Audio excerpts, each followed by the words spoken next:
গাধাকে সৃষ্টি করার পর তাকে বলা হলো সকাল থেকে সন্ধ্যা পর্যন্ত তাকে ক্লান্তিহীন পরিশ্রম করতে হবে। সারা জীবন তাকে পিঠে ভারী বোঝা বইতে হবে, খেতে পাবে শুধু ঘাস, আর তার মাথায় কোনো বুদ্ধি থাকবে না। তার আয়ু হবে 50 বছর। গাধা করজোড়ে সৃষ্টিকর্তাকে বলল, আমি এত বছর বাঁচতে চাই না, আমাকে 20 বছর আয়ু দেওয়া হোক। সৃষ্টিকর্তা সেটাই মঞ্জুর করলেন। কুকুরকে যখন সৃষ্টি করা হলো তখন তাকে বলা হলো যে সে হবে মানুষের সবচেয়ে বড় বন্ধু, কিন্তু সে খাবে মানুষের উচ্ছিষ্ট, এবং তার আয়ু হবে 30 বছর। কুকুর সৃষ্টিকর্তাকে বলল, আমি এত বছর বাঁচতে চাই না, আমাকে 15 বছর আয়ু দেওয়া হোক। সেটাই মঞ্জুর করা হলো। এরপর বানরকে বলা হলো, তুমি শুধু গাছের এ ডাল থেকে ও ডালে ঝুল খাবে এবং নানান রকম ফন্দি ফিকির করে মানুষকে আনন্দ দিবে, তোমার আয়ু হবে 20 বছর।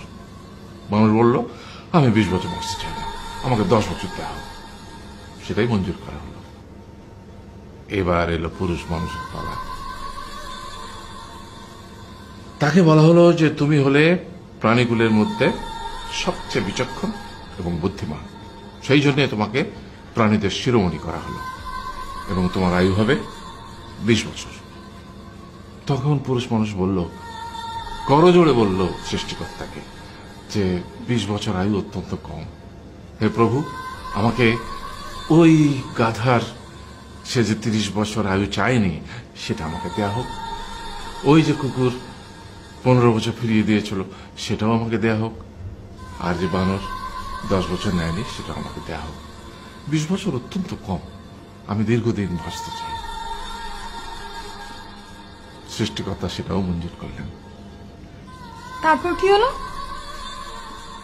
সেই থেকে ছেলেরা পুরুষ মানুষ হিসেবে বাঁচে 20 বছর, তারপরের 30 বছর সংসারের বোঝা পিঠে করে বয়ে বেড়ায়, সেটা কার মতো? গাধার মতো।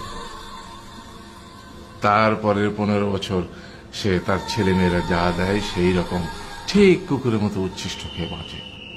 আর তারপরে বৃদ্ধ বয়সে ঠিক বানরের মতো, যেমন গাছের এডাল থেকে ওডাল ঝুল খায় বানর, তেমনি এই ছেলের বাড়ি থেকে ওই ছেলের বাড়ি, আর নানান রকম ফন্দি ফিকির করে তার নাতি নাতনিদের আনন্দ দেওয়ার চেষ্টা করে। গাধাকে সৃষ্টি করার পর তাকে বলা